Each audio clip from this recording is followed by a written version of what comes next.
Good morning to you. It's now 6 o'clock. If you're just joining us here on 13 Sunrise, we've been following breaking news all morning from Indy's southwest side. We understand a police chase ended in a deadly crash at Raymond and Harding Streets. This is obviously still a developing story. Many lanes at this busy intersection are still closed. Working to learn more about the people involved in this too. Marina Silva is there. We'll have much more still ahead on Sunrise. And we're also keeping an eye on your weather as we get into weekend. We love our weekends. We love being able to get outside and enjoy it. But will we have rain? Will we have these cooler temperatures sticking around? That's this guy's job. So hopefully you can just make it all sunshine and roses. Oh, it'd be nice. And maybe 70 degrees. Right, we can paint whatever picture we want. I feel like we're playing weather limbo. See how far we can. I was never good at limbo. You know, the weather, that's what we're doing. Not at all. Indiana's not very good at it either, but I guess we're forced to play. We're in the low 30s now. That makes it the coldest morning we've had since April. Okay. It's been a second. It has. So let's go ahead and talk about that forecast. The good news I have for you is that we'll have a lot of sunshine today. The bad news, today may be the last sunny day that we have for the next week. We'll turn mostly cloudy tonight. That'll last through the weekend, and then we'll turn mostly cloudy and we'll continue that way through much of next week. But at least this morning we'll have the sunshine. We just have to be patient because sunrise is not until 8:05. But at least the air is still. There's not a lot of wind out there. I mean, sometimes we'll get a wind of 4 or 5 miles per hour, which technically can give you a slight wind chill. But when it's 33 degrees, it's pretty much just feeling like 33 degrees. Right now we're at 35. We actually bumped the temperature up. We were at 33, so we'll probably fluctuate the rest of this morning. Usually the coldest time of the morning this time of year is actually 8:30. It's just a little bit after sunrise, but we have that very light west wind. You'll notice it every once in a while, but at least we're not blowing away because that would make our wind chills crazy. But we're down to 31 in Marion and Monticello. Good morning, Lafayette. We're all below freezing there in Lafayette. 28 in Crawfordsville. It's 36 right now in Muncie. Down to 33 in Newcastle and Pendleton, 30 in Greenfield and in Zionsville. So it is chilly out there this morning. Coming up, we'll talk a little bit more about cloud and rain shower chances coming up for the weekend. Samantha and Julia. Well, the latest now to that breaking news so that we can give you details if you're driving in that area. It's a deadly crash that is the result of a high-speed police chase. We know one woman has died. A man is in critical condition. Another driver is involved too. Right now, this busy intersection, parts of it at least, are still closed as we go into the morning rush. So Marina Silva is live at that crash scene. Marina, you've heard from police. What can you tell us?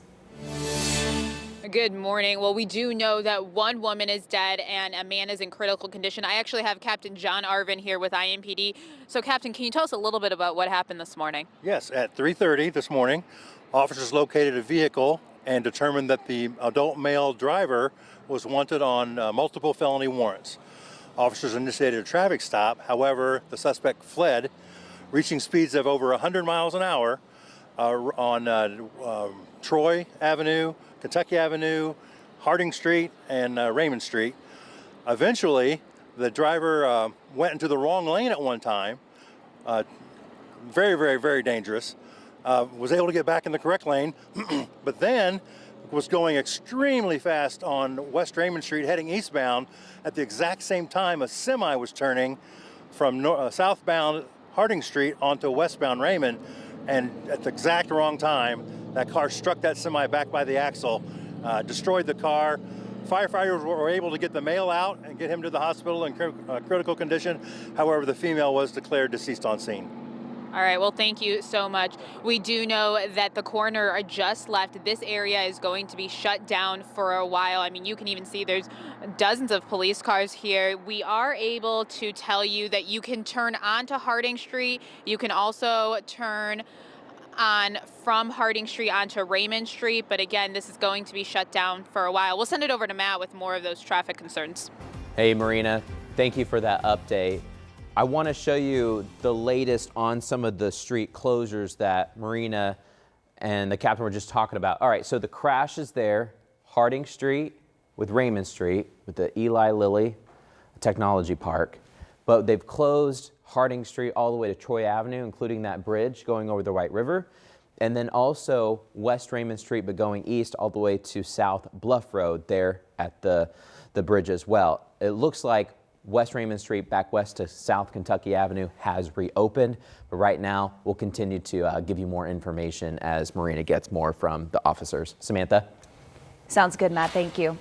New this morning, a Kokomo police officer is now cleared in the investigation into a deadly shooting of an IU Kokomo student. Officers responded to the reports of gunshots fired August 2nd at this apartment complex, which is on South LaFontaine Street.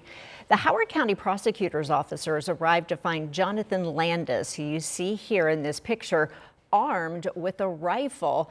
And these are pictures of Landis here as well in service uniform. He'd previously fired that rifle both inside and outside of his apartment, according to police. He was also handling it in what police called an erratic and threatening manner. Officer Daniel Hunkler eventually fired a shot hitting Landis. He died at the scene. The prosecutor's office says this incident is an undeniable tragedy, but says the officer's actions were lawful and necessary to protect himself, other officers, and the community. Well, this morning we are getting new information out of a law firm hired to investigate Mayor Joe Hogsett's former aide, Thomas Cook. You'll remember this is a story we've been following here on 13 News for more than a year now. The law firm was hired by the City County Council to look into sexual harassment allegations, and this new document is 27 pages long. It answers nearly 36 follow-up questions. The firm noted in its report that Cook never answered their requests for interviews, but investigators found both women credible after looking into their allegations. The report does confirm the mayor was told one woman described being taken advantage of while intoxicated, something he understood as sexual assault. But Cook remained on the payroll after the mayor was told about those allegations for 68 more days.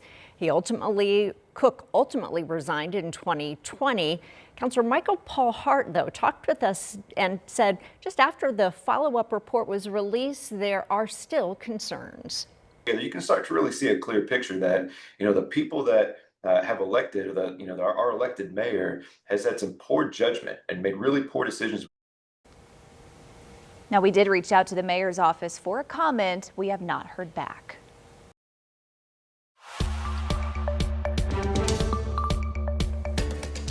Well, happening today, the man who is charged for the murder of a Marion County Sheriff's deputy will be in court. It's a pretrial hearing today for Orlando Mitchell. He is facing 2 counts of murder for the death of Deputy John Durham 2 years ago. Durham was transporting Mitchell for a medical appointment when Mitchell allegedly strangled him and stole a police vehicle before finally being captured again near the Marion County Criminal Justice Campus on Indy's southeast side. That trial is scheduled for next August. Now, earlier this year, Mitchell was sentenced to 66 years for the murder of his ex-girlfriend, who you saw in those pictures. Mitchell shot and killed Crystal Walton in September of 22 after she dropped her 1-year-old son off at daycare. Well, we are taking a closer look this morning at IMPD's 5-year plan that they hope will better protect the city of Indianapolis. Department leaders unveiled a draft of this proposal yesterday. People both outside and inside the department gave some input about the future of policing here in our city. All helping guide what's laid out in this strategic plan. They say it's made up of 3 main points. So one of those focuses on the health and professional growth of officers and staff, including recruitment. The second is about enhancing communication safety through trust. And the third invests in IMPD's infrastructure to improve efficiency and morale. IMPD Chief Chris Bailey says he hopes this plan will really help the department better serve the city. At the core of this plan is our mission to keep our community safe from crime and harm by serving with courage, compassion, and purpose. Now, IMPD partnered with a company called Taylor Advising earlier this year to develop this plan. The president of that company says more feedback is needed on the plan's draft between now and November 27th, and then they will work with police to finalize the plan early next year.